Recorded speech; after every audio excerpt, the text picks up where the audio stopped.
Hey Gems, welcome back to another live stream. I'm not even going to waste much time because I have a lovely guest here with me.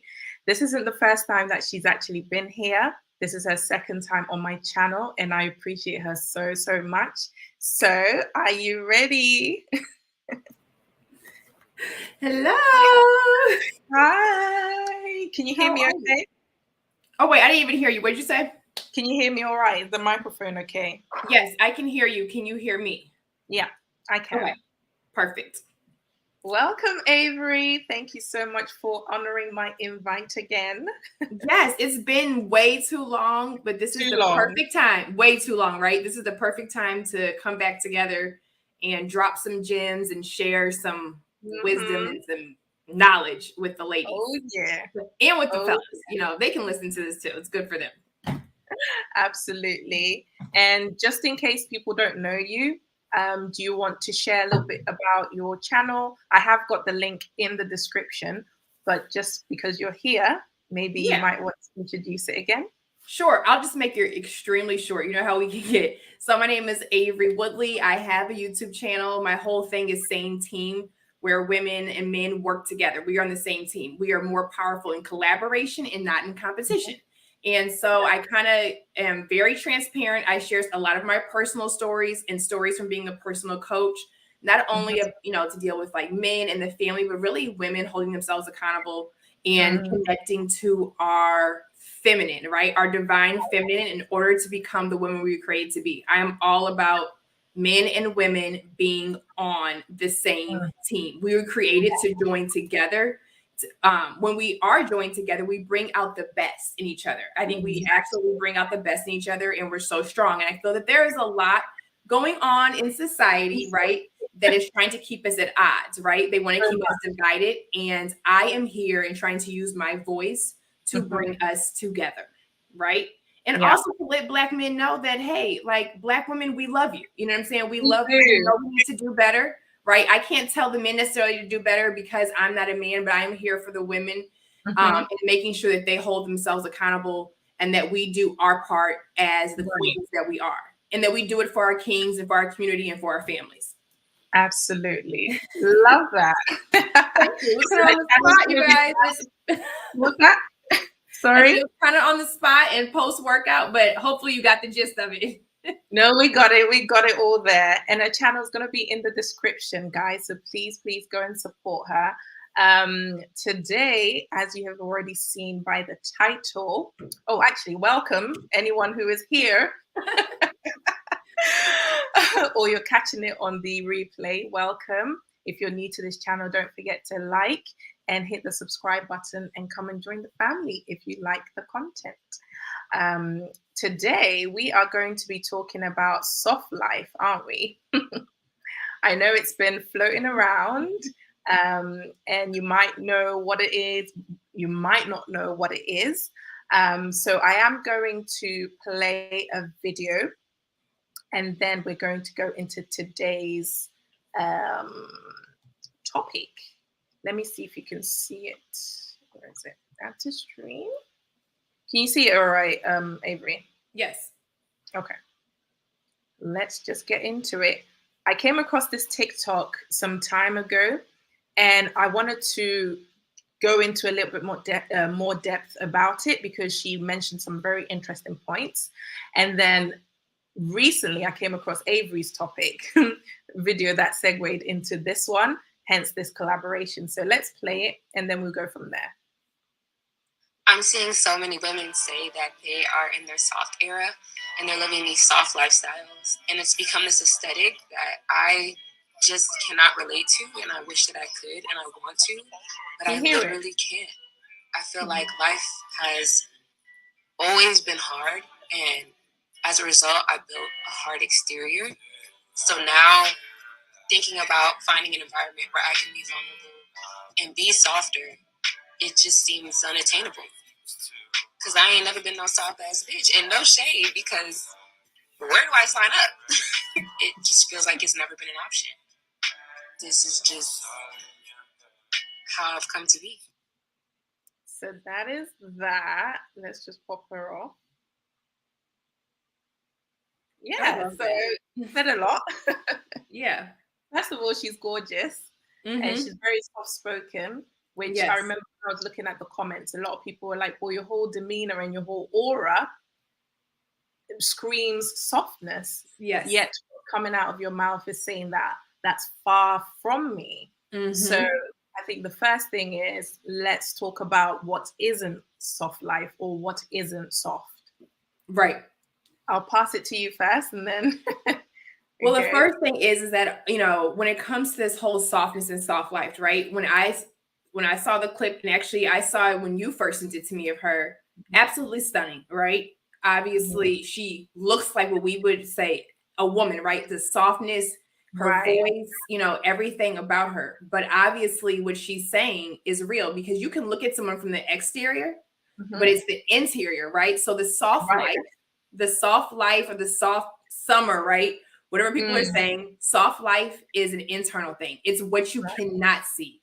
So what it's not is a hardened heart, right? And I'm not saying a guarded heart, because you should always, in a healthy way, guard your mind, guard your soul, guard your guard your heart. But what I'm saying is, when you have completely shut down and you have built up a steel trap on your heart, right? And over your mind, over your spirit, to where nothing can even come in. Nothing can come in, but nothing can go out.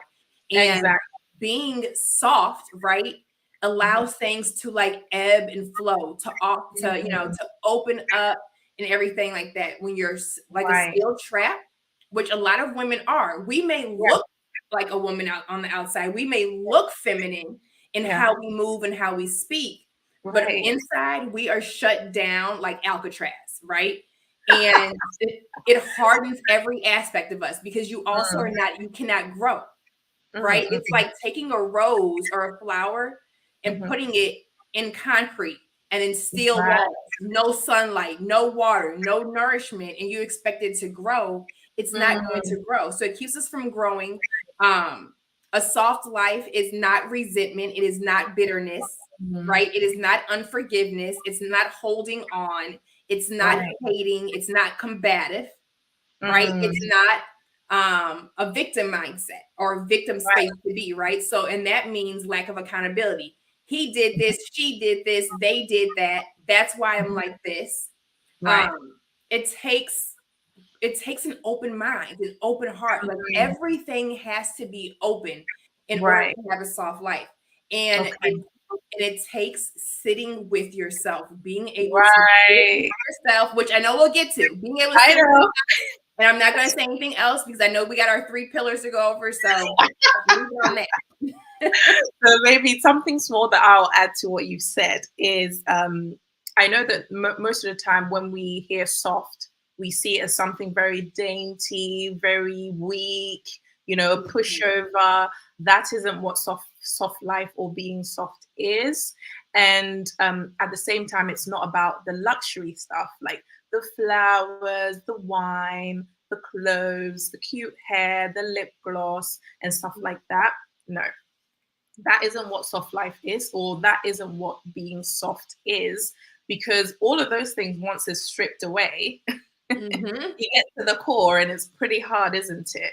Yes. Right. So I wanted us to just be able to differentiate between what isn't soft life or softness, and then go into what is soft. Obviously, we are going to go into the actual pillars that you mentioned. But let's just, on the surface, what is softness? Is it an actual weak stance to take to be soft? Or do you actually think that there's strength in it? And if there is, what do you think that strength can look like? Yeah. I think, well, honestly, and you probably already know this, but I'm going to say it anyway. There is nothing weak about softness when it comes to a woman, right? There is absolutely nothing weak. When we try to be too strong, right, and too hard is where I think our weakness lies, in that our strength lies in our softness. Our strength lies in our femininity. So to me, softness is tied to your femininity, right? Your feminine energy. not the nail polish, not the luxury stuff, right? That you said, not the spas and the girls' trips and the brunches, but your softness is directly correlated to your divine feminine. Right. Okay. And that's your superpower. It is there for a reason, right? That is your superpower. Women are, we are like silent leaders. And if you've ever, and I know you probably get this about yourself, but when you come in contact with a really soft woman, a woman who is connected to her divine feminine, right? She doesn't have to be loud. She can just step in and people are like, who is that? I want to know her, right? It doesn't even matter what she physically looks like because something is pouring out of her. It's this light, it's this energy, it's love, it's magnetic, and it's everything. And that's what softness is. That's what the divine is. And I think it's everything but weak, right? I think it is everything beautiful, everything that is strong. Yeah. And I just wish that more women realize that their power lies within, right? That the power lies within their softness, because that's what we were created to be. It's it's nature, right? We're trying to fight against nature, and that is what is making us so hard. Because constantly, it's like, you know what I'm saying? It's like trying to fight or tornado or earthquake, right? So you have this natural force. And then we're out there like growing against it, like trudging against it, and it's hardening us. It's making us mean. It's making us bitter. It's exhausting us because it's everything that we're not supposed to be. Right. And that you said it so beautifully, because I think one thing that I do, not that I would say I live a soft life, I just live. Right. But one thing I do is I check in with myself, you know. Yes. How is my internal chatter? Yes. That is when you are truly at peace. That's when literally when all the technology is off, the kids are quiet, the dog is out of the house, it's absolutely silence, and you are in tune with yourself. Yes. Is it quiet? Yes. Do you feel replenished by doing all this aggressive stuff, you know, hardening up? How do you feel? Do you feel like you've depleted yourself of the energy that you have? Then you know that you're actually operating in weakness. Because when you actually rest and you just learn to be, we're going to go into that. When you learn to just be, that's when you check in with yourself. It's just like hum. Yes. You know, it's nice and like peaceful. You can think straight. You can feel right. You know, you're in tune with all these things. And I think this segues straight into the first pillar. But before we go into that, I want to welcome Bobby's here. Kofi Reacts is here. Hey. Hello. Hey, Bobby.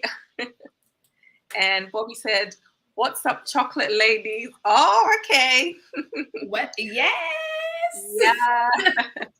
Mental health is very important. Absolutely. And a lot of people are carrying a lot of wounds, and then they're slapping on affirmations and soft life and calling it.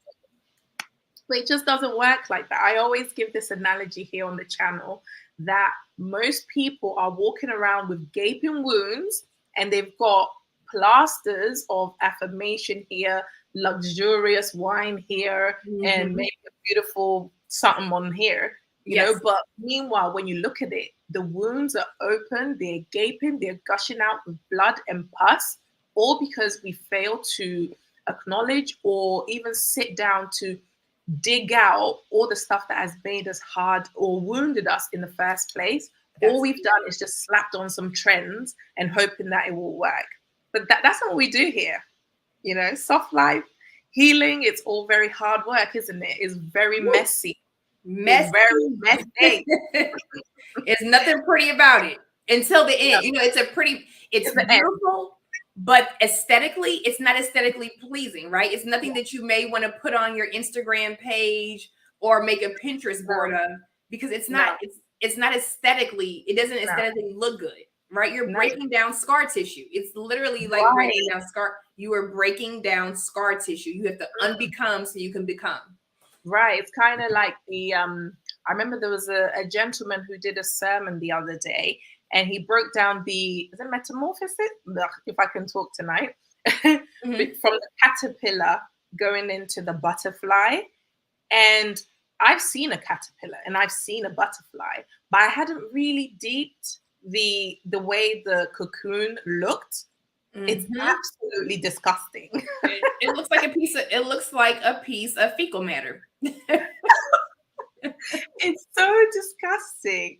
And the way the illustration was so beautiful, because that transition, that in between stage from what we were to what we can be, or what is in us that can blossom and be and become, it's a very disgusting, messy something place. And I think a lot of people give up in those moments because there's weakness, there's vulnerability, which we'll talk on today. You know, all of those things are happening in that transition, in that disgusting stage, in that place where no one's checking for you because you look hideous, you know.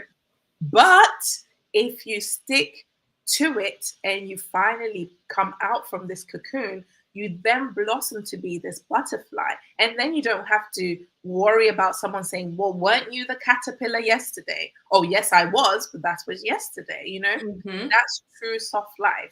But I went on a tangent there. Oh, no, but I love that, because that's what it is. You know, when I work with my clients, they go through this, and we'll get back to the pillars. But when they are, you know, when these women are coming to me, hey, I want to learn how to be connected to my feminine. I am tired of leading in my masculine. It's exhausting me. It's wearing me out.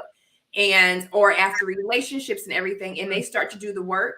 At first, it's like all good, right? They have this extreme high. Yep. And then they get to this phase and they're like, what is it? Because you're also isolated. You know, there's no two people in a cocoon, right? Then you also have to, and we'll get into the isolation part. But it's rough, right? It is rough. And they're like, oh my gosh, I see why some people don't make it to the butterfly. I see why some people don't make it to the whole woman, to the healed woman, to the soft life. And they can only do it for a season, because this is ugly. This is hard. This is, you know, it's a different type of heaviness. Right. But there's a life on the other side of it if you can just stick with it, right? And it's something that it is hard to do on your own. Yes, so very. You get with the coach or get with somebody who can help you, who's been through it and who has a proven track record. Let them, they can't do the work for you. It's still on you, right? You still have to do it, but they can guide you and help give you the steps. Because it's going to be so uncomfortable that you think you're doing something wrong and you're going to want to quit. And you need that voice to say, oh no, right there, what you're feeling right there, that's it. You're almost there. You know what I'm saying? You're a few steps away from becoming that beautiful butterfly. You're a few steps away from taking that soft summer trend and turning it into a soft lifestyle, right? You're a few seconds away. You're on your last piece of going from broken to whole. Okay, now I'm done. You better preach. That reminds me so much.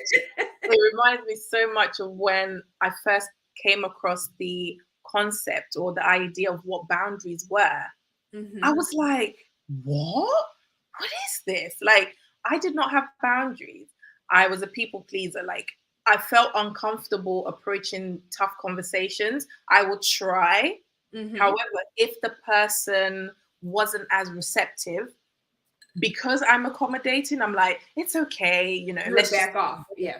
You know, but then when I learned that, no, actually, even people who choose to misunderstand you, it's a choice that they're making. I always wanted to make sure I was understood, so I will forever explain myself. But when I realized this, it released me, and I realized, okay, boundaries are not bad. It doesn't mean that I'm a mean person. It just means in order to preserve this peace and authenticity, and far be it from resentment and bitterness, I need these parameters here just so that I'm healthy for my loved ones and they can check themselves before they come into my space, so to speak. And that isn't a bad thing. And I think when you were talking about what soft life isn't and what soft life is, and you were describing it, all I was thinking about is boundaries, boundaries, boundaries. A lot of us are scared or don't know where to start. And when I started setting boundaries, I always felt like the mean person. Like I always felt like I was a bad one. But now it's like, yep, no, Yep. and not in a way that is like, okay, I'm gonna cut you loose. No. I try to make it as gentle as possible whilst honoring myself in those moments, and also honoring you because the person is important to me, of course. So it's just learning how to have that language, but still honor yourself so that you can remain soft and at peace. Yeah. Absolutely. Sorry. No, I'm here for it. Yeah. So let me just pop this in 1 second. Okay, you're fine. We are charging this battery. Bear with me. Oh no, I completely get it. You guys, this is what it's like when we create content, right? Like there's no camera crew for a lot of us. It's like, oh, let me plug this in. Oh, let me do this. Oh, let me get the microphone. So this is very good. Is it? Yep, it's charging now. Good. Yeah, I'm back. So, okay, I'm going to pick this question before we go into the pillars. Okay. From Bobby. So, do y'all think modern first world countries make it hard for Black women to be soft? I heard ladies say they can't be soft because of stress, but Black women were more feminine during Jim Crow, so I don't know. Okay. Do you want to go first or should I? You can go first. Go ahead. Okay. So, has the world made Black women... do you all think modern make it hard for Black women? Life is hard. That's what I say. Not just for Black women. I think life is hard in general. For me, the way I approach life is whatever situation that's coming to me, it can either make me hard, tough, whatever. I just choose to build healthy resilience towards it without it affecting my peace. Because personally, I value peace a lot. So I operate from there. So anything that's coming, no matter how stressed I am, I always learn to manage my emotions and my feelings, process it in that day, maximum 2 days, and then I let it go, file it in my brain, and then, into the recycle bin. That's just how I maintain the peace in my life. So, yes, life is hard, but at the same time, I think modern women want an easy life where there's no responsibilities, there's no accountability, everything is airy-fairy, everything goes. But at the same time, they want what they want. They're very entitled, they're very delusional. So I don't think they're helping themselves. Life is hard, not just for Black women, not even just for women. Men are facing this life as well. And I think life is harder for them as well. And they just get on with it. And I think as women, that's what we need to learn to do. Many of us haven't learned how to be disciplined and resilient. And I know when my dad was teaching me how to be disciplined and resilient, I did not like him. And I think maybe a lot of women didn't grow up with that. So they haven't learned to toughen up the healthy way. So they've built up these defensive mechanisms and thinking that that is what makes them strong and independent, when in actual fact, had they learned how to truly manage their emotions and feelings, they would be able to approach life in a healthier way, but that's just what I think. What do you think, Avery? And what I want to add on to that, they would not only be able to approach life in a healthier way, but they would also be able to approach relationships with men in a healthier way, right? Because you had a father that was talking to you. And like you said, you didn't like it, right? No. But you had to do it. You're not going to like everything that somebody says, but I love it now. Right. But a lot of Black women, we don't know how to manage our feelings in a healthy way. We don't even know how to accept our feelings and deal with them in a healthy way. So a lot of times what people get and what our men get from us is resentment, right? And we are instantly like going back and forth with them like a tug of war. And it's because it's anger, right? And it could be like, hey, I'm confused, I'm scared, I'm this, I'm that. but we don't even know how to express say and it. tap into our feelings. And one of the reasons is because we're disconnected to our feminine. Mm. That is where the openness comes from, right? So you can't even tap into your stuff. So you guys are facing us, and it's like a constant fight and a constant battle. Because not only are we at war with the Black men, we are at war with ourselves. Yeah, because absolutely. like Bobby said, the first world, right? So to me, growing up in America, I 100% believe that, you know, modern women and that the world, you know, the world is making it hard, you know, it's making it harder for women, right, to become soft. One, like you said, life is hard.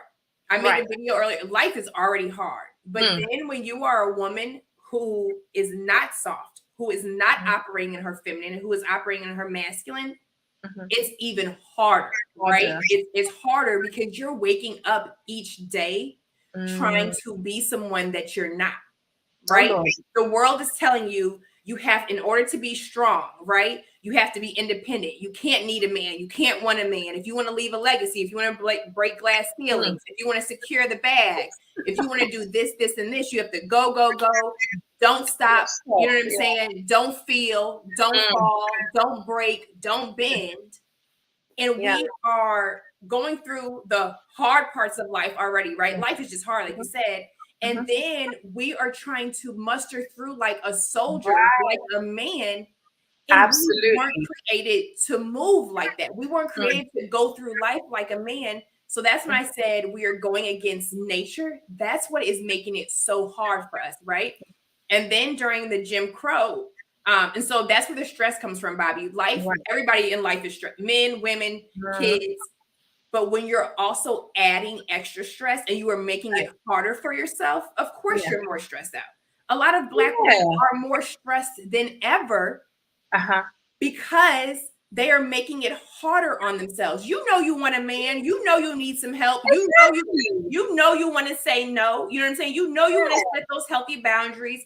You know you want to sit at the table with your girls, and instead of like cheers and boomerang, you want to sit there and tell them, you all, I'm tired. I'm tired doing this on my own. You want to be able to sit within your tribe of women and break down and cry, but you can't even do that with them because they're gonna be like, oh, she's weak. Yeah, it's like they don't want to break code. It's like they don't want to be that.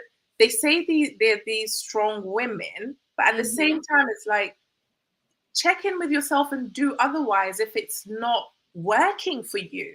It's like they always want to be in a group. I don't know, maybe that's why I just couldn't follow the group because I was like, but that's not me. I don't that doesn't, you know what? Right. And a lot of women are scared to go against the sisterhood. They're scared to speak out against the sisterhood because the women that are raising you are telling you, be strong, be independent, act like a man, talk like a man, think like a man. Don't let a man bring you down. Go against them. You know what I'm saying? And then now you have feminists who weren't for women that look like us, right? You have these empowerment movements that are personal political agendas. And now they're telling us, okay, if you want to be a woman that breaks glass ceilings, you have to be bold, you have to be unapologetic, you have to disconnect from your feminine, everything that makes you strong, right? Everything that will give you the strength that you need to get through the hard parts of life. But they're also telling you to go against it. Then the songs are telling you that you can go around, make money, secure the bag, sleep with all different types of men, move like a man, right? Live this bachelor lifestyle. You can't. There is a double standard. Women can't move like men can move. No, the consequences are different. It takes a toll on you. Not only do you add extra miles right here, but you add extra miles right here. You add extra miles right here, and that's what hardens us up, wears us down, and makes us so stressed out. So yes, it's life, it's the world that we live in, it's society, it's music, it's culture, it's the hard hurt women that are bringing us up. Right. And then at the end of the day, when you sit down, who else can you point the finger at but yourself? It's you. And the thing is, I think nowadays we don't have any excuse, okay, because there's YouTube. We're having these conversations, and I think that's why I love that we have each other and we have a lot of people in this space. We can continue to have these conversations. So if one chooses to be ignorant, then that is their own fault, you know. I always used to say, like, growing up, had I had information like this, I'm sure YouTube was there, but not to this extent where these conversations are being had. I'm just hoping that someone out there who is just ignorant at this moment in time can say, oh, that sounds like me. And these women sound like the people who went against the sister code or the norm. And it seems to be working for them. And they want the same things that I want. So let me follow suit. I mean, that's my aim here. And I'm hoping that women will learn from time to time. Yes. And it's okay to go against the people who are just so hardened and projecting their own. Yeah, that's the other thing I wanted to say. Some people have inherited, is it inherited? Or inhaled or ingested, that's it. They've ingested people's hurts, people's stresses. You know, they've taken it upon themselves to, I don't know, maybe it just resonated with them just because of a bad experience with one man. All of a sudden, it's become their storyline, you know? I think that's one thing as women we need to be careful. When someone is sharing their story, as much as you want to empathize with them, don't then take their hurt and then let that be your story, you know? Trauma bonding. Exactly. Trauma bonding, or guess what? Or just because every bad relationship isn't traumatic, right? Misery loves company. Point blank. Misery loves company. Yeah, this is it. Oh, someone's put Kofi. Life is hardest in Africa, and yet most of them are feminine. The struggle is the scapegoat black women blame. Yeah. Yeah. And that goes back to when Bobby said during Jim Crow, and I saw Kofi said something, is that women wanted the job. They traded the job, you know, the husband for the job. And that's so during Jim Crow, you have to think women weren't hustlers. You weren't seeing all these boss babe brunch. I don't need a man, independent women, you know, secure the bag. You weren't seeing that. But the feminist movement needed black women. They needed the numbers. They needed our voices. They needed our boldness. And they used us to push an agenda that was never meant for us. It was never designed for us because they wanted to go to the workplace. They wanted equal pay. They wanted all of this. We jumped on that bandwagon and were like, me too. Thank you for me too. But with our culture, where black people come from, naturally, we're not like that. The women, you know, we're not like that. And I'm not saying that. What people have to understand, what women need to understand, is that when you are soft, it doesn't mean that you are giving up your voice. It doesn't mean that you cannot be intelligent. It doesn't mean any of that. What it means is you are being who you were created to be. Use that softness to project your voice. Use that softness for your family, for your success and all of that. You don't have to be loud. You don't have to be egotistical. You don't have to be hard. But you jumped on that feminist bandwagon with the white, you know, with white women, and it wasn't created for you. It wasn't created for us. And so we're like, no, we want the job. You know what I'm saying? No, I want to break the glass ceiling. No, you know what? I'm going to freeze my eggs. I'm going to do this. I'm going to get a family and a husband later. And we kind of became the gods of our own lives. Like we started to be like, no, I'm gonna do this, I'm gonna do that, and we're constantly combative. We are combating everything, and now you have it. You have it all. You think you have it all, but you're so lonely. You know what I'm saying? Now you have the bank account. You have all this stuff. Like we said, you feel empty. You know, you're empty, right? You're lonely. You don't have the stuff that fulfills you. To have so much stuff.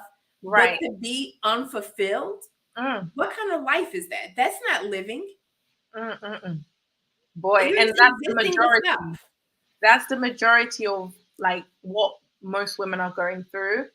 And the sad thing is they won't be open and honest to say it's a very sad and lonely place to be. You know, they're very miserable. But they ain't gonna say that. Because they need the misery loves company, right? They need more people to be miserable because they've wasted their time. So ladies, if you are ignorant and you happen to land on this page, take some gems. Don't listen to them. Listen to us. Bobby, Oh, Bobby, Bobby. I absolutely love Bobby. You know what? Bobby is so funny to me and so real. He's so No, cool. you're not average, you're real. Like, most people are I don't looking know for what their you're on payday. about average. I know Avery has Cash App. I think it's just my name. It's just Avery Woodley. And I think it's just like the money sign and Avery Woodley. And then what do you have, Jim? I don't have Cash App. Do you have PayPal or do you? I think so.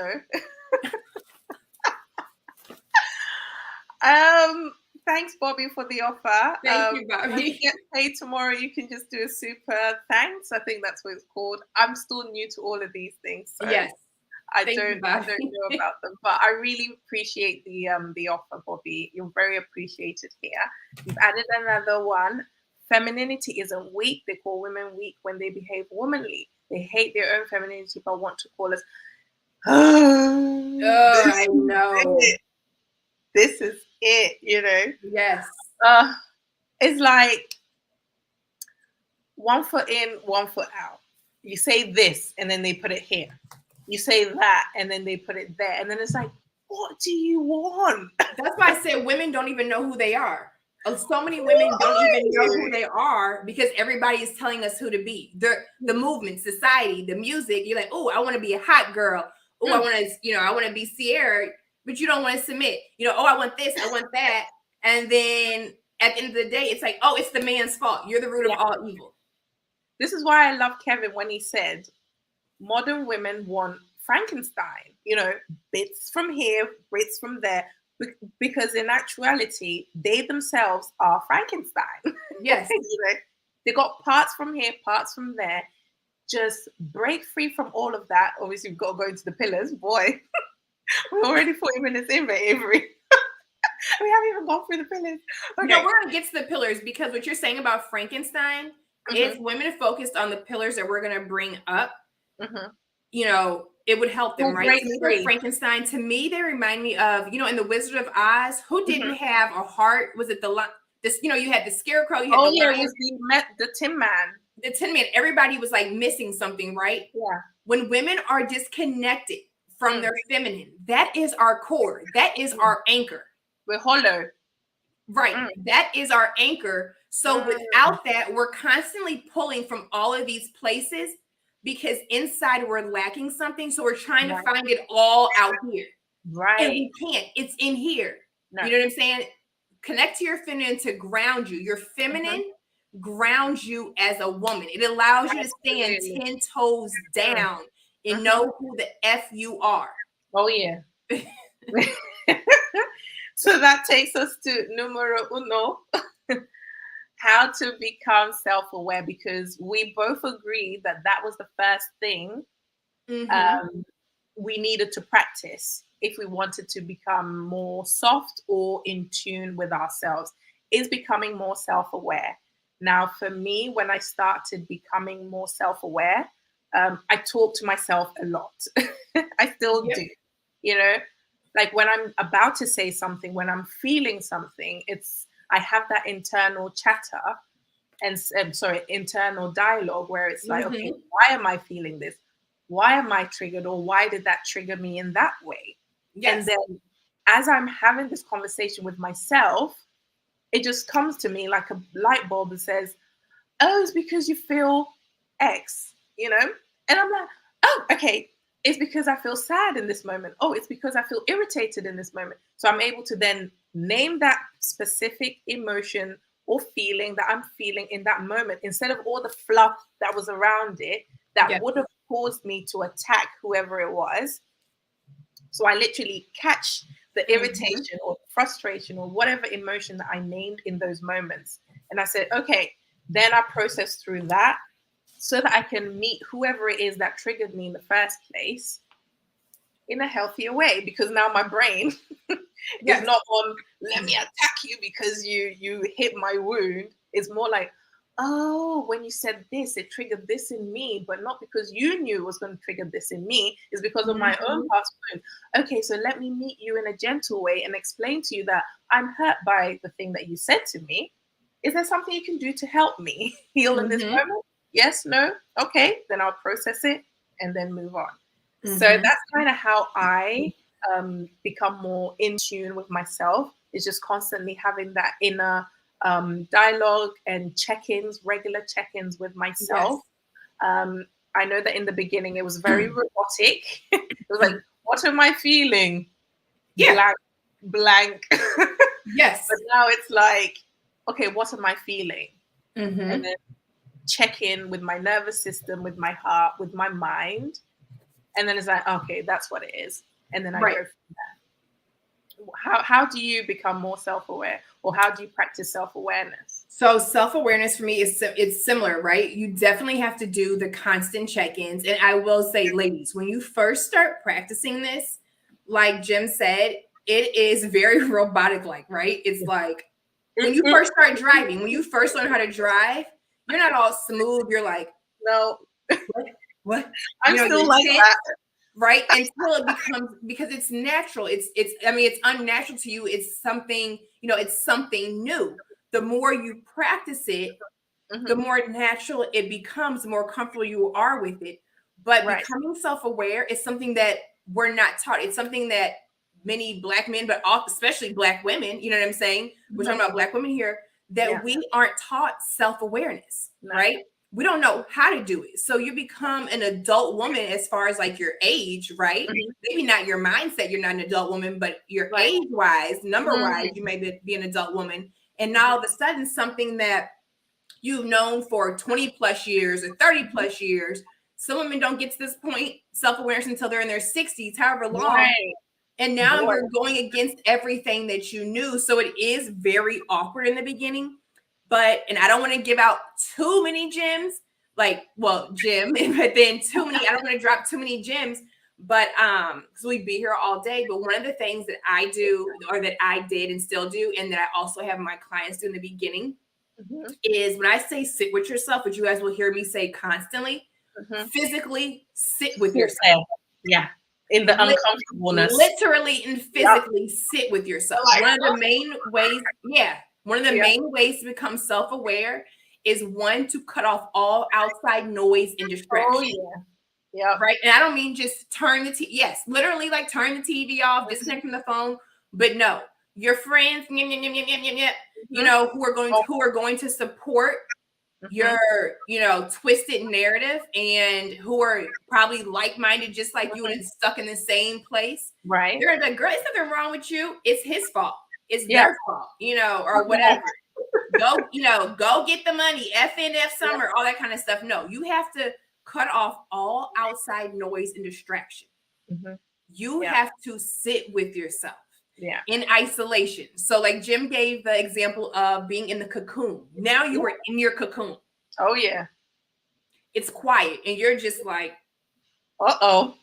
you don't have anything to distract you from yourself. You can't run from yourself. You can't go shopping. You're not going to brunch. You're not going on a girls trip. You're not going to the spa. You have to literally schedule time in the beginning and sit with yourself. I don't care if you sit with yourself and a million thoughts fly through your head. The first few times you're just sitting with yourself. And then something else that I do, that I have clients do, is mirror work. Sit with yourself and now look in the mirror. Look at yourself. Don't look at yourself like, oh, this dread is twisted the wrong way. This eyebrows up higher. But look at yourself. Look at all of you. Look in you, right? And just be aware and be present with yourself, because you can't do any of the other stuff that we're going to talk about until you can learn to be uncomfortable. It's uncomfortable. Oh, yeah. Sitting alone is uncomfortable, right? Cutting off all the noise and all the distractions is uncomfortable. You are alone with yourself. You are alone with your thoughts. You're alone with your mistakes, your F-ups. You're alone with everything that you have done right, that you are doing right.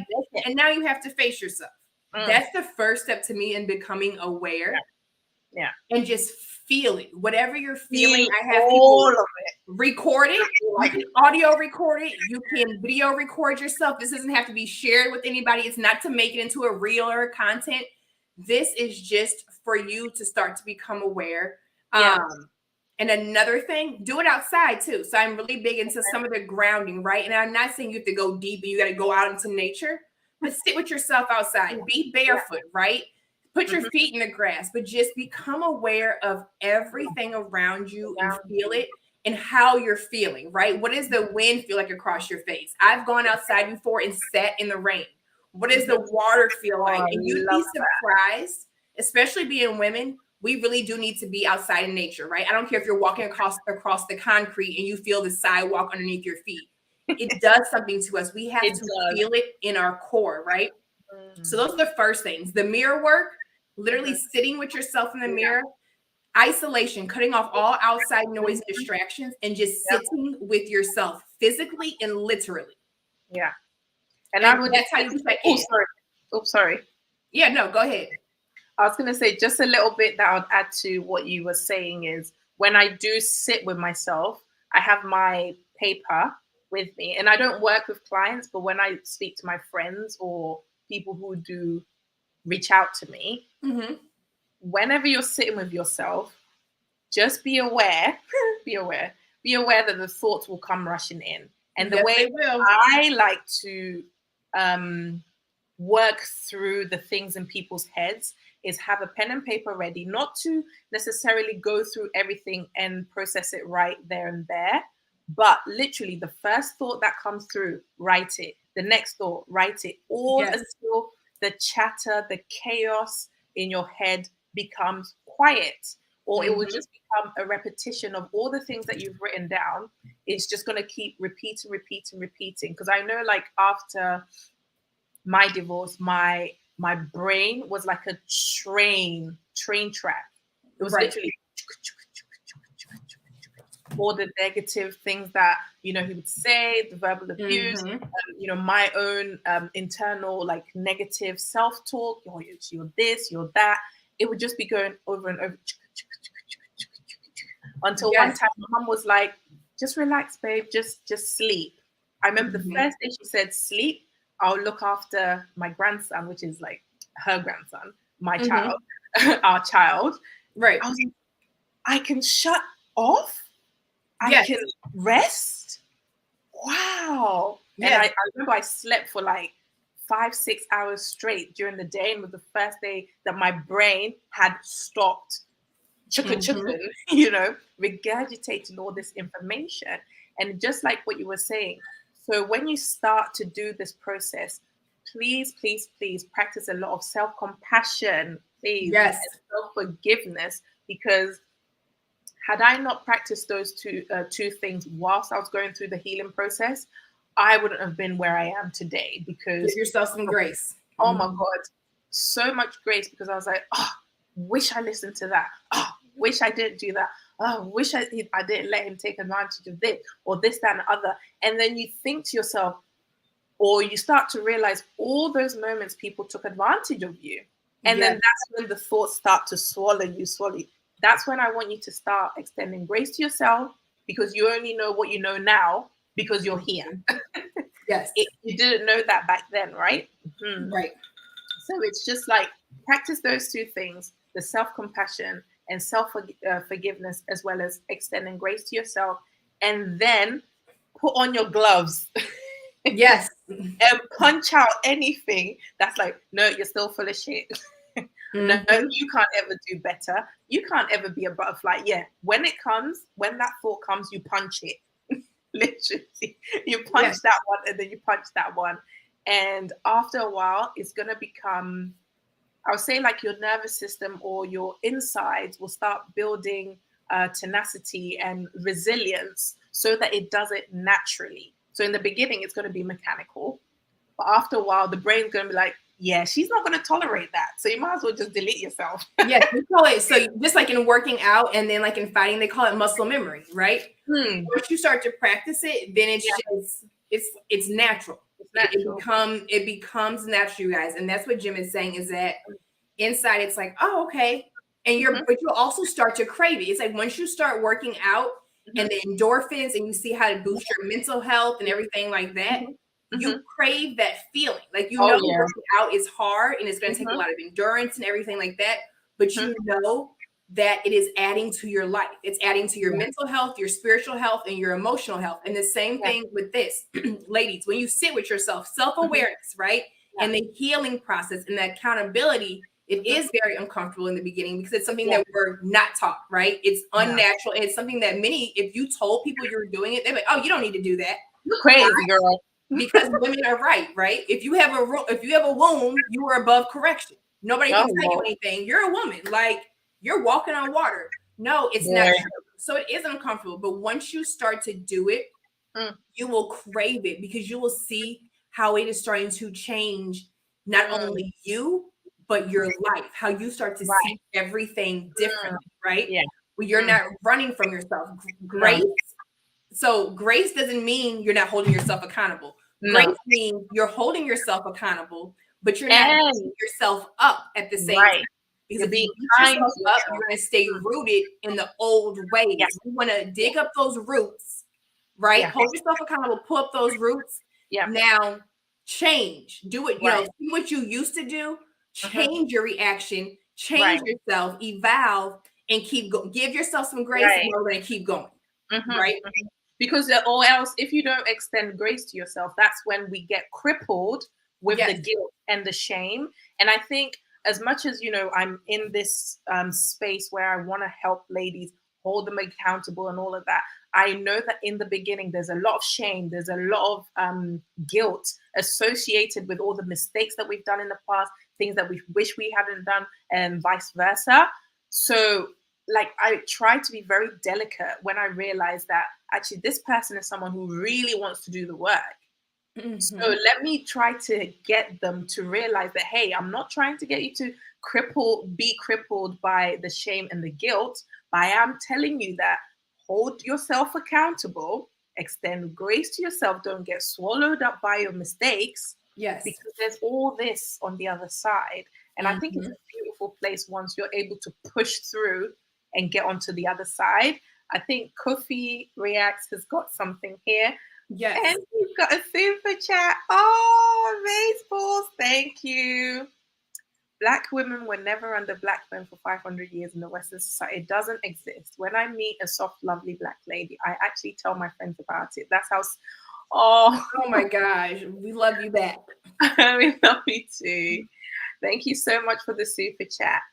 And this one, I remember doing that when I was clinically depressed 4 years ago. I even hated seeing myself in the picture. And now I have it. I know. Shout out to Kofi Gang. Please go check him out. He does amazing reactions. And I definitely will subscribe. Yes, please do. Write down your name, Kofi. I'm going to add the mirroring. Well, I think I mirror anyway, but I'll practice this one as well. Every day I look at myself. I'm a narcissist. No, so I look at myself every day and I have that chatter, but it's more of like I think it's like a check-in. I didn't know it was called mirroring, but I think and so mirroring just takes a little bit longer. Like, you should always look at yourself and check in, but this may be like, Jim, once the kids are asleep or if they're gone with your mom or whatever, and you schedule time and you're like, you know what, like, I've had clients, I'm like, you know what, sometimes it feels good to take a shower, put your oils on, light a candle, pour yourself a drink. So you set the scene for what you're about to do. And then you sit there and you're like, hello. You may laugh, you'll have the thoughts, you may cry, you can record it, you can have your journal so you can write stuff down, write the thoughts down. But it's just dedicated time, really over 30 minutes of sitting and looking at yourself. I love that. I'm going to try that as well. Yeah.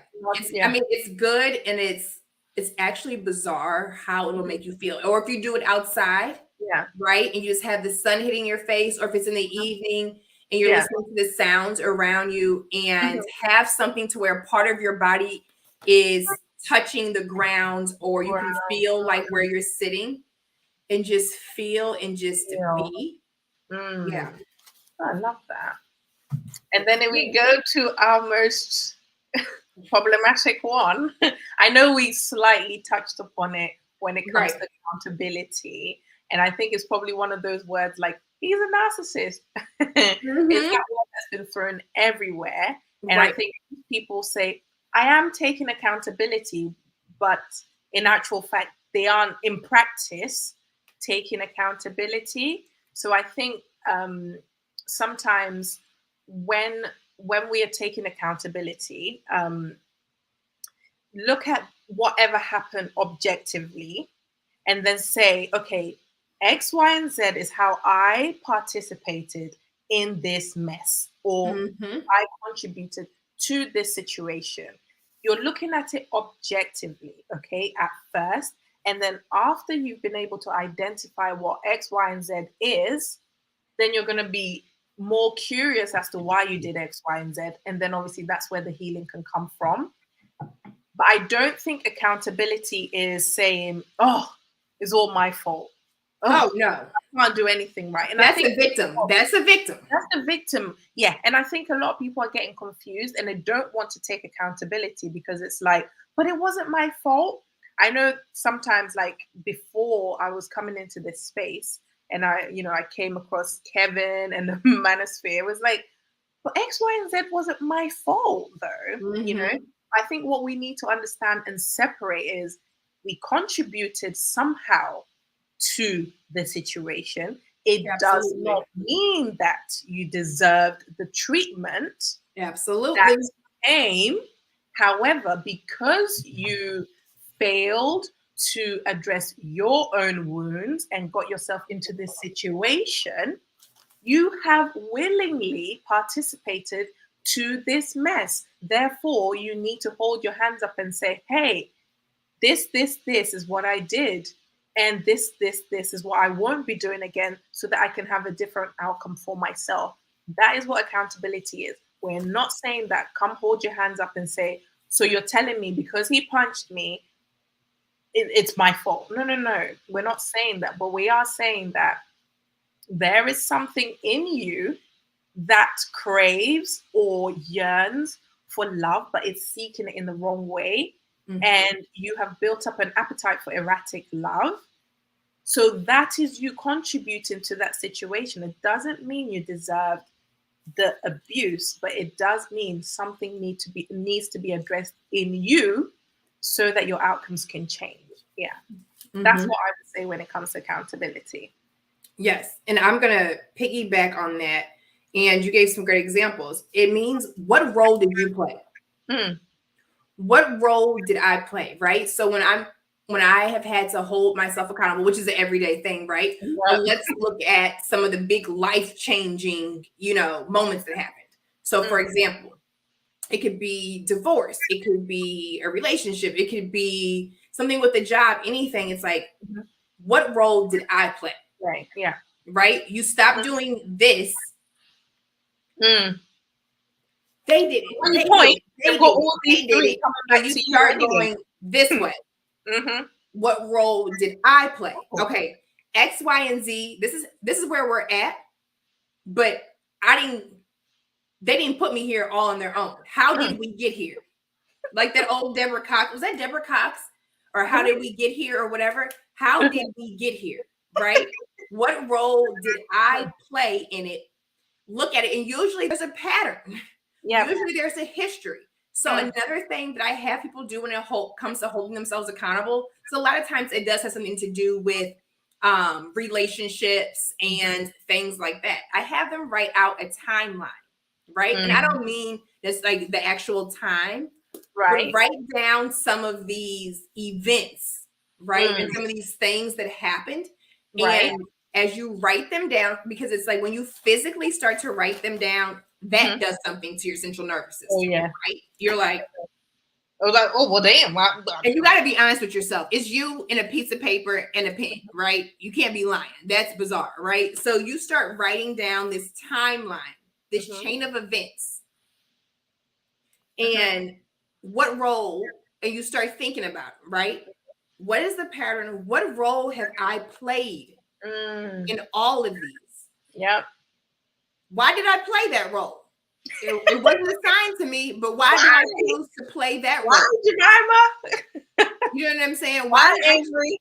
Right. Why did I choose to play that role? Why am I doing that?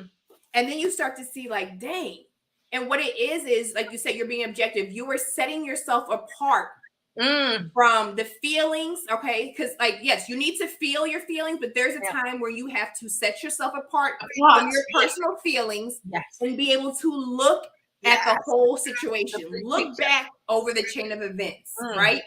It's like when, what is that movie? Christmas Past, whatever it is, right? When you have Scrooge, right? And you're going back and you're kind of floating over and they're seeing how things played out. That's what you need to do.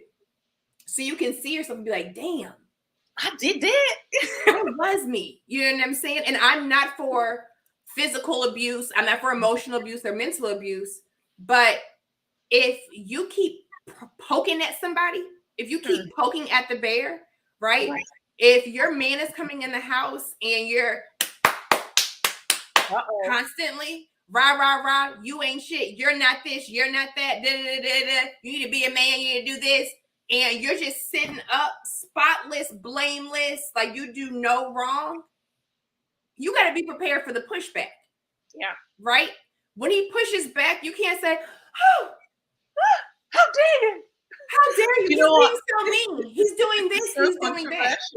This is so controversial because it just, sorry to cut you, because it just, no, you're fine. What Kevin was saying, and it was like, so are you condoning abuse? And I'm saying, no, I'm trying to help these women understand that they are contributing to the abuse, because you know you're with an abuser, or you're with somebody who cannot control themselves. So why continue to poke the hornet's nest when you know it's a hornet who can sting? Right. And sometimes that's where we are the abusers, right? Because if you walked in the house and every day your man was on you like white on rice, he's not physically touching you, but he's constantly demeaning you, belittling you, telling you that the woman that you're not, you were less than, you were terrible, you were lazy, you were this, you were that, you don't make me happy. If he goes to touch you, you know what I'm saying, or whatever, if you go to touch him, he's like, don't touch me, right? That's all abuse. That's toxic, right? And I know we use that word, but that is emotional abuse. You need to call it as it is. Yep. So women, just because we will do that, we will treat men like that and hide behind the womb, hide behind the fact that we're a woman. And so we can do that. When we do it, it's not abuse. No. How dare you? But as soon as a man does it, he's abusive. He's toxic. He's mean. He's a narcissist. Yeah. It's the patriarchy. Yeah. He's narcissistic. He's this and he's that. No. So accountability is looking at what role you played. How did we get here? Yeah. And extending a whole load of grace. But how do we get here?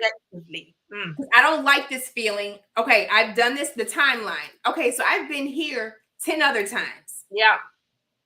Enough is enough. I always say that accountability is when you've had enough of your own shit. Oh, Lord. When you get tired of yourself, you start holding yourself accountable. Oh, Lord. Right? Yeah. When you are tired of your own self, of your own BS, it's like, you know what? Let me sit down and see. Something's not right. I done been here 10 previous times with 10 different people. So obviously, what's the common denominator? You've been with 5 different jobs, 5 different men, 5 different groups of friends. And what is the common denominator? You better preach. What role are you playing? Okay. Now, what do I need to stop doing? What do I need to shift and change and get rid of? And what help do I need to get professionally as well, isn't it? You need help. You know what I'm saying? You do. Like, I know I have a client, she has a therapist and she has me as a coach, right? And that's because therapy, the medical licensed professionals, there's a certain line that they cannot cross. A lot of times they cannot share with you their personal experience. Okay, and this is what I did and this is what it felt like, right? They kind of teach you coping mechanisms and they can talk to you about other things. A personal coach or a coach can kind of get in there and say, look, girl, I was right there. You know what I'm saying? They can cross that line. You can check in with them. You don't have to wait till your next appointment. So you have to get help. You have to get help because it is hard. It's hard to do on your own. And the good thing is that you don't have to do it on your own. You have YouTube. You can connect with people from YouTube. You can find people on social media. There's all different types of licensed professionals now. You know what I'm saying? If you're a Black woman and you want to be with a Black woman licensed professional, find them. Whatever it is, it's out there for you to find. And if you think of accountability this way, when it comes to forgiveness, right? When you forgive someone, it's not necessarily for them. It doesn't mean I condone and accept and appreciate the crappy behavior or the crappy thing that you did to me, right? Yeah. It means that I am no longer going to be bound, right? I am no longer going to be enslaved to what you did. I am forgiving you and forgiving myself so I can set myself free.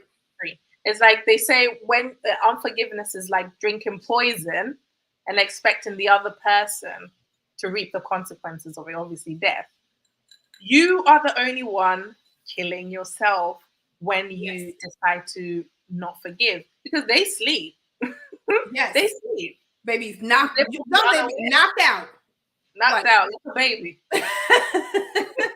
And you're here like, looking old, tired, wore out because you're sitting up miserable. No. And that's what accountability is. It's not saying that nobody else played a part in it. Like Jim said, it's not saying it was all my fault. Don't go back into that victim mindset. No, it means it was part of your fault. They played a part in it, and it's not your job to address them on that. That's on them. It's you. What part did you play in it? Okay, what do I do? What help do I get so I don't end up here again? Touched on something. Oh my goodness. Okay, go ahead. Accountability can take place. You can start being accountable without the other person doing their work as well. This is one thing. It's personal. Oh my days. Because someone's like, no, until they start or take responsibility for the hurt that they done, I cannot start doing the work that needs to be done. Obviously, that ties in with the last pillar on self-regulation, self-soothing, and co-regulation. But just when you were saying what you were saying, it just came to mind. That the reason why most people don't like to take accountability or start to take responsibility for their actions is because they're waiting for that other person to do it first. Oh, yeah, but what about the men? Yeah, but what about them? No, but who cares? Women do that all the time. You're the one that wants change, so you need to do the work, you know? And I think that's where a lot of people struggle, especially if you're married to someone or you're in a relationship with someone who lacks self-awareness and lacks the accountability. Is like, oh, I want them to do the work as well so that I'm able to do the work. That was my story at one point. I did that exact same thing you're talking about, which a lot of women do. Well, what about him? Why isn't he doing it? And I remember God was like, he's like, this isn't about him. Yeah, it's about you. It's about you. Yeah. You have to be willing to do it in spite of. You have to be willing to do it even if he is not. It's you have to be willing to change when everyone else around you decides and makes a conscious decision to stay the same. It's so you don't like it here. You have to do the work to get out of here. And that's it. It's personal. Accountability is personal. Yeah. And it can it's not a relay race. It's not a team sport. No. It's a very lonely thing. Oh, yes. So now it takes us to our most favorite vulnerability. Whoop, whoop. Boy, this word. Does it even hold ground? Do people even know where to start when it comes to petrified of it? Women are petrified of vulnerability. So much fear surrounding it, but yes. It's so beautiful being vulnerable. Honestly, like it ties in with the last point as well about self-regulating. I think when we're able to start sitting with ourselves, like you said, that's when we're able to get under the hood of the car, get in touch with ourselves and realize that, the reason why I'm acting out It's because I'm lonely. I'm lonely. Yeah. And then we become self-aware and take accountability, i.e. put an action plan in place to do something about the loneliness. That's what vulnerability is about, or soft life, because that's what all of this is about. Mm-hmm. We need to first do the hard work. And ladies, if you've learned anything from this video, is that soft life, being at peace, is very hard, Yeah. So it's hard to be soft. It's hard. It's very hard. It takes work. Ladies, you got to do the work. You know what I'm saying? If you like to hustle in the boardroom and hustle in the classroom and everything, you got to hustle to have a soft life. You got to work to have a soft life.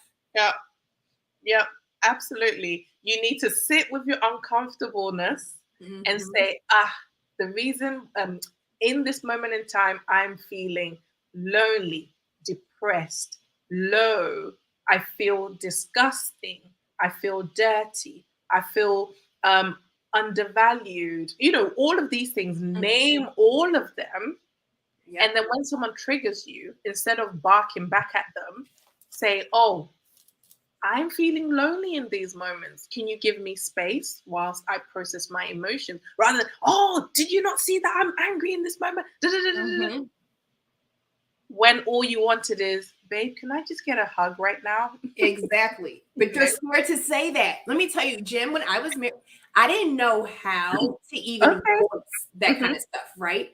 Because to me, that's what weak women did. Because weak women were needy, right? We think that the things that make us feminine and that lead to a soft life, we are told is what makes us weak women, right? Nobody wants to be a weak woman. No. Right? But it's not being weak. It's not being weak. That's what makes you a strong woman. That's what makes you a beautiful woman. That's what makes you a woman. When you operate out of that space, for sake of this video, you are a female. You're a female. You're not a woman. I didn't know how to be in a relationship with a man and tell him that I needed him. Or that, and when I say needed him, it doesn't mean that I necessarily need you for money, but babe, I just need you. You know what I'm saying? I miss you. I want you to hold me. I need to feel your arms around me. I like just the thought of that years ago was like, I never said it. Never. And I felt it. And then when I didn't get it, it made me angry. It made me resentful. It made me withhold sex, right? Because I didn't know how to open my mouth and say what I needed because I was told that I didn't need that. I was told that I didn't need that to be a strong woman. But it's like, how did I get to this space? God, how did I get to this space where something that I was told that I didn't need, I actually need? Even the church will say, it's so beautiful. You know what I'm saying? Even the church will be like, God is all you need. So I'm having these conversations. You know what I'm saying? I'm a believer in general. I respect whatever people believe in, higher power, anything that keeps you grounded. But God was like, yeah, they're telling you that I'm all you need. He said, and to an extent, I am. He said, I made you a woman. I created you to be a woman. You're a ring. There is a void.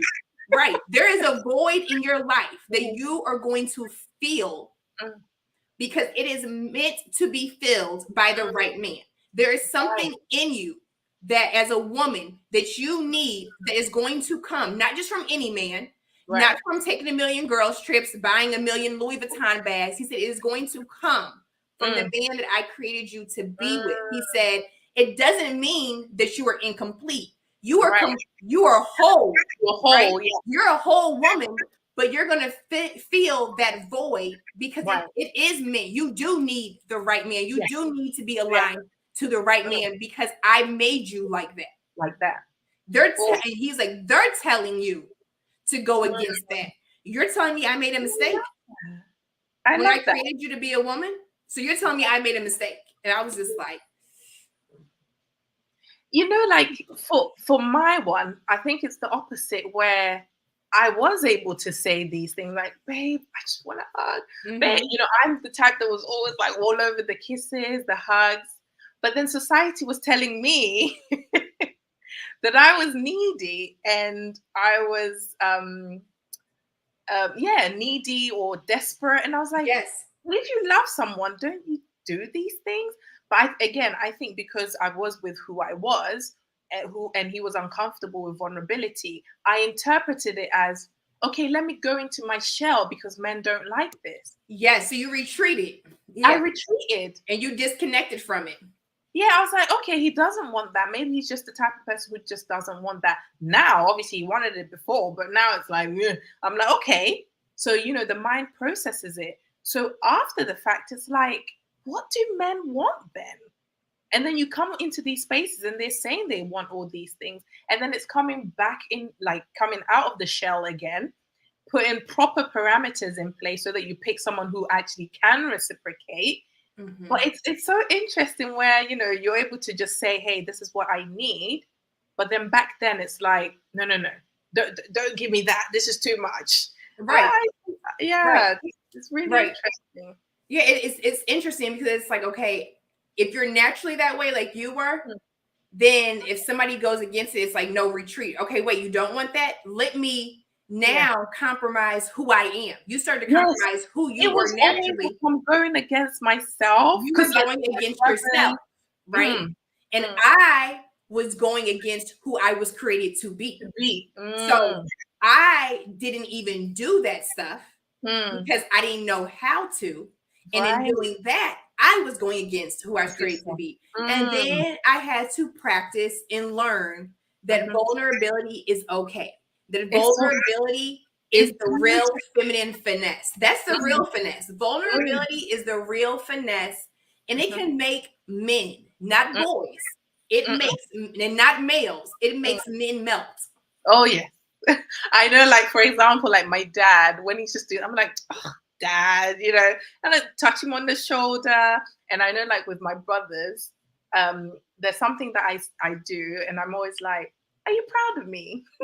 Because I just want a compliment in that moment, or I want a hug, and it's just like a playful thing. I'm like, are you proud of me? And yeah, they give you that hug.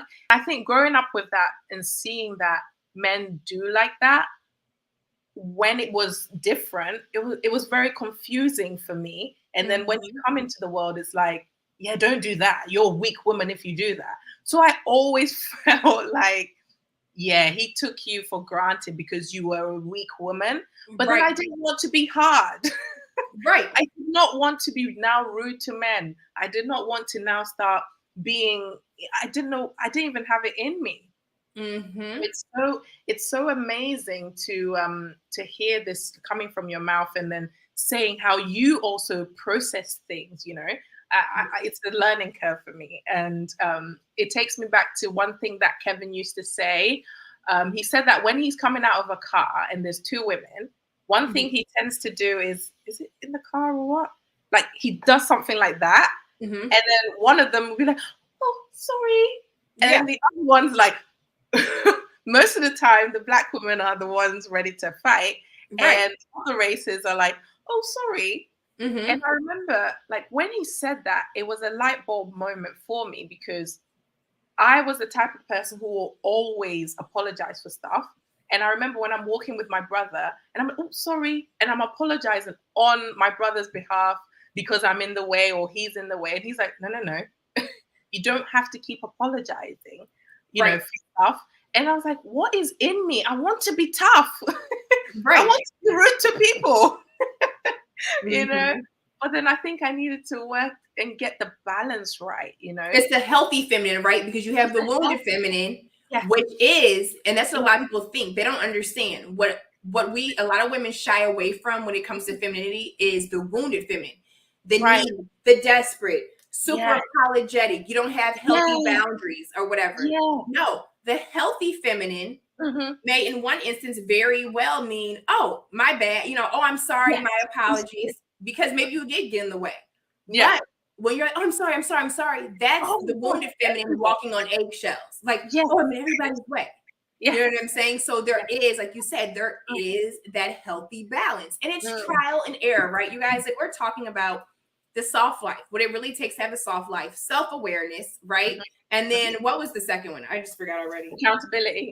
Accountability. And now we're on vulnerability, right? And of course, there's things underneath all of these umbrellas.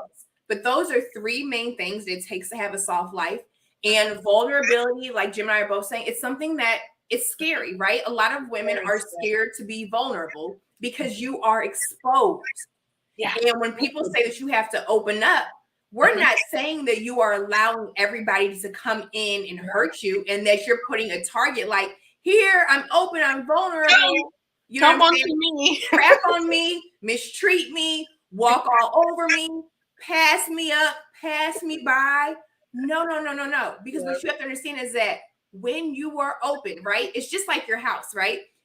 This is I don't know if this example will come across the way I think it comes across, but I'll add to it if anything. The Holy Spirit be here. Okay. So when it comes to your home, right? Something that you cherish, a place where you lay your head down, where you put your feet up, where you have valuables, where your children may be, where you can let your guard down.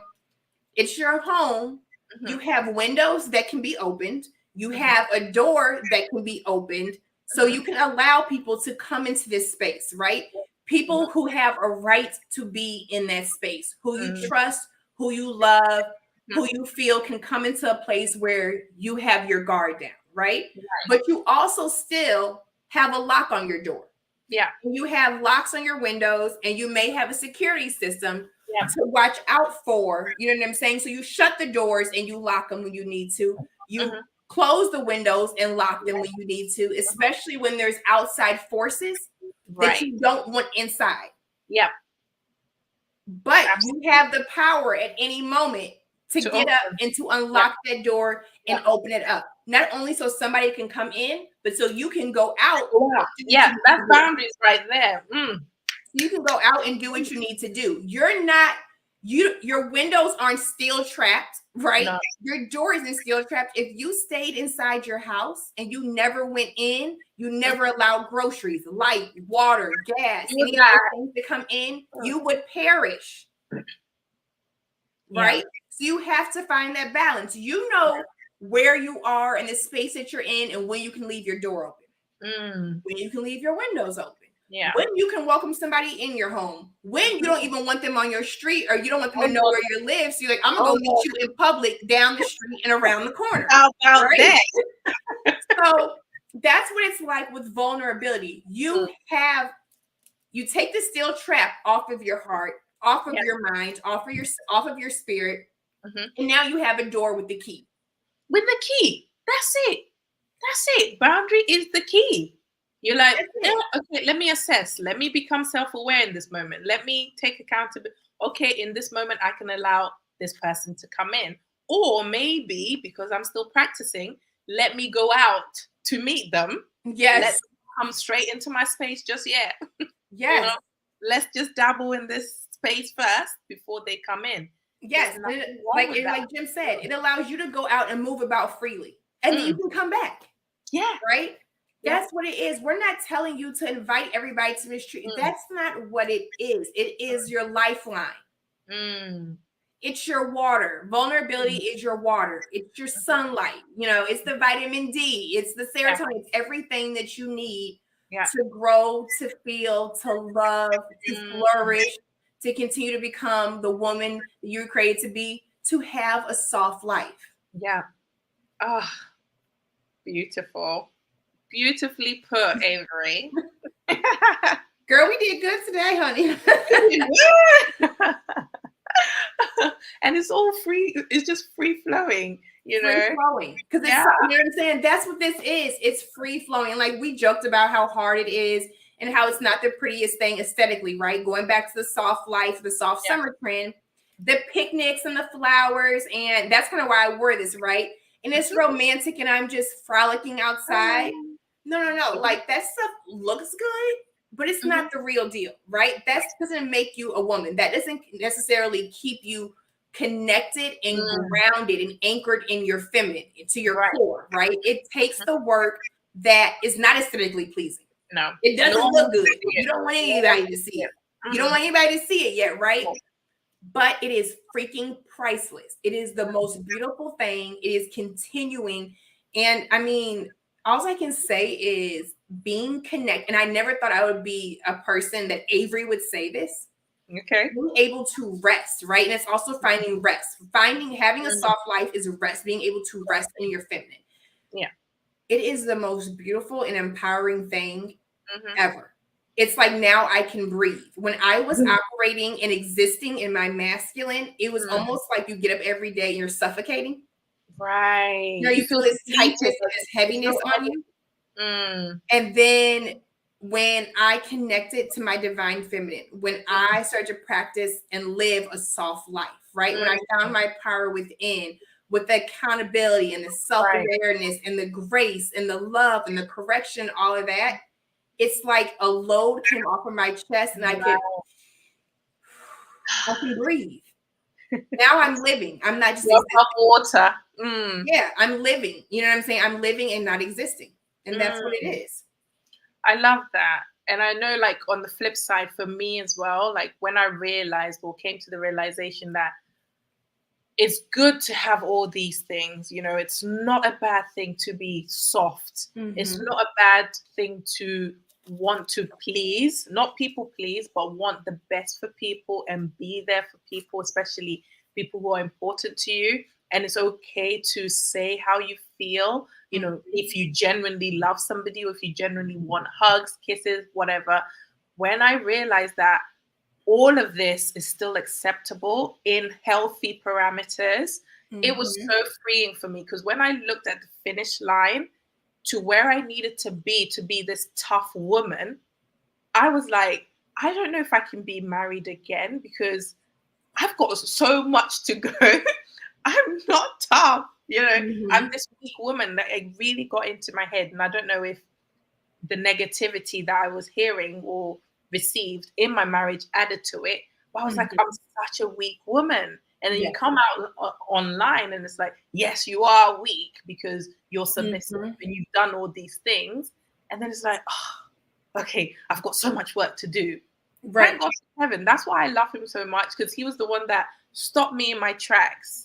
He was like, no, don't go and be aggressive or this, that, and the other. Right. Just get some healthy boundaries. You know, you're not weak to the point it's like, oh, I'm going to people please to everyone, thinking that that is what a woman is. Like you mentioned, is putting that healthy balance in place to protect the healthy softness so that you can actually give birth to a healthy relationship with your partner, rather than zapping their energy because you're suffocating them with love. You know? Right. But yeah, this has been wonderful. I love it. I love it. We have to do this. I mean, we absolutely have to do this again. This was the perfect, you know, topic, right? Because I feel like every woman deserves to have a soft life. Right. And to know what that balance looks like for them. And of course, it's going to ebb and flow. Of course, it's going to be days that you do, moments you do have to lead in your masculine, depending on your job and everything like that. But if you are grounded and if you really have a soft life, that means you are living a soft life. But okay, I can step in and tap into the masculine for this moment. And then I'm right back to my soft life. Right. And that's where your power lies. It's not weak. It's not a trend. It's not an aesthetic. It's a lifestyle. It's a heart posture. It's a feeling. It's a emotional space, a mental space. It's everything, right? It's more than a mood. It's more than a vibe. It is everything. Yeah, absolutely love that. It's so true. I love this topic, and I'm so happy that you did your video, because this would have been sitting in the archive. Like, I don't know when I'm going to be talking about this, but I love that we've had this conversation, because two heads are better than one. And this back and forth, I've learned so much from you. I already learned a lot from your videos, but this conversation has gone into like a different level as well. And I love to learn. And yeah, you would have saw me, like my brain was firing up. I was like, okay. Yeah, it was good. But that's why these conversations are needed, not just for us to share with others, but it's like two heads are better than one. This is the tribe of women that you need, right?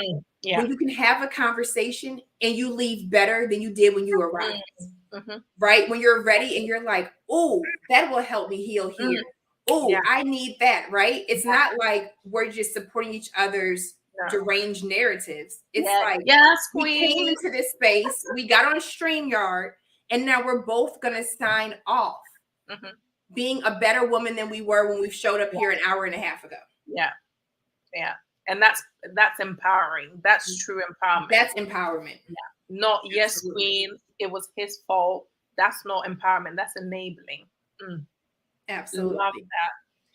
So guys, thank you so much for sticking around. We've done very well today, haven't we, Avery?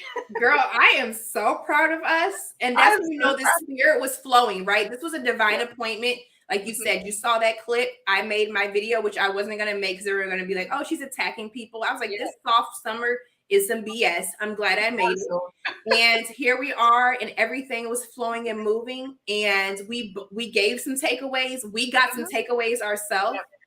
And let's walk it out and apply it. You can't just claim it, but you got to do the work. Trust the process. Oh, Lord.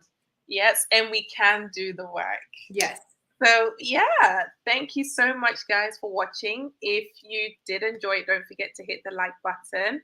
And I have Avery's details down in the description, so don't forget to go and support her as well on her channel. But yeah, until next time, take care, and where is it? God bless. See you later. Have a good night, Jim. You too.